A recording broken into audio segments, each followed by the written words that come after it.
یہ کہتی ہیں کہ کیا ہم نماز پڑھتے ہیں تو اس کا ثواب ایصال کر سکتے ہیں؟ جی بالکل، اگر کوئی اختلاف رکھتا ہے اس کو کرنے دیں اختلاف. ہم آپ کو سمجھا رہے ہیں، ہم آپ کو عرض کر رہے ہیں. ہمارے اکابرین نے لکھا ہے، علامہ ابن عابدین شامی صاحب رحمۃ اللہ علیہ رد المحتار میں لکھتے ہیں کہ ہر قسم کے نیک عمل کا ثواب ایصال کیا جا سکتا ہے، چاہے وہ فرض ہے، واجب ہے، سنت ہے، نفل ہے. جو بھی آپ عبادت کرتے ہیں آپ یہ دعا کریں اللہ تعالیٰ اس کا ثواب میں بارگاہ رسالت صلی اللہ علیہ وسلم میں پیش کرتی ہوں، اور آپ کے وسیلے سے آدم علیہ السلام کے زمانے سے لے کر آج تک جتنے مسلمان دنیا سے پردہ فرما چکے، دنیا میں موجود ہیں، قیامت تک آئیں گے، ان سب کے نام اعمال میں، اور خاص طور پہ میری والدہ یا والد جس کو آپ کرنا چاہتے ہیں ان کے نام اعمال میں منتقل فرما دے. سب کو انشاءاللہ ثواب پہنچے گا اور آپ کو مزید ثواب کے حصول کی امید ہے. ایک انہوں نے کہا کہ والدہ کے لیے بڑا ثواب جاریہ کون سا ہے؟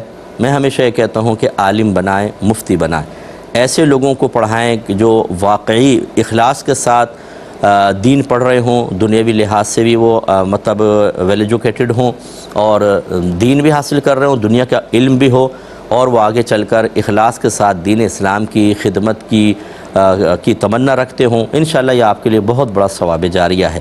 ایک عالم دین عالم بننے کے بعد جتنے ساری زندگی مسائل سکھائے گا، فتوے لکھے گا، کتابیں لکھے گا، اور دیگر عالم اور مفتی اور اساتذہ تیار کرے گا، وہ لیڈر بنے گا، جتنے لوگوں کو وہ لیڈ کرے گا، سب کا سب ثواب جاریہ ہوتا ہے. یہ بہت بڑا ثواب جاریہ ہے.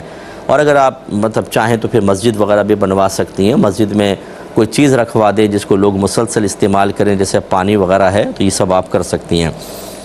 ایک یہ بھائی نے کہا تھا کہ کویسچن ہم سے آفر ہوا تھا یہ کہ کچھ عرصہ قبل کسی کی بچی کی شادی تھی تو مدد کی، انہوں نے درخواست کی، تو میں نے کچھ نفلی صدقات تھے، کچھ زکوٰۃ کا پیسہ تھا، وہ ملا کے دے دیا ان کو تاکہ وہ کر لیں. ہو گئی ان کی شادی.